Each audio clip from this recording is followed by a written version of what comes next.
भगवान श्री कृष्ण जब माता देवकी और पिता वसुदेव को कंस के चंगुल से छुड़ाने गए तब उनकी उम्र 14 वर्ष थी। उनकी माता ने उनसे पूछा कि बेटा तुम तो भगवान हो, तो तुम हमें पहले ही कंस के चंगुल से छुड़ा सकते थे, इतनी देर क्यों कर दी? तो कृष्ण जी ने कहा, माता क्या पिछले जन्म में आपने मुझे 14 वर्ष का वनवास नहीं दिया था? माता हैरान रह गई, बोली ये क्या कह रहे हैं आप? तब कृष्ण जी ने बताया कि पिछले जन्म में मैं राम था और आप थी माता कैकेयी और आप ही ने मुझे 14 वर्ष का वनवास दिया था और कर्म फल से कोई नहीं बच सकता माता, इसलिए आपको 14 साल का ये दुख सहना पड़ा। तब आश्चर्यचकित होते हुए माता ने पूछा, तो फिर यशोदा पिछले जन्म में कौन थी?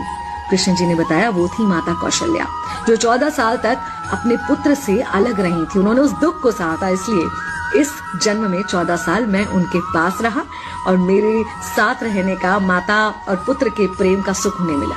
कहने का मतलब यह है कि कर्म फल से ना उस युग में कोई बचा था, ना आज कोई बचेगा।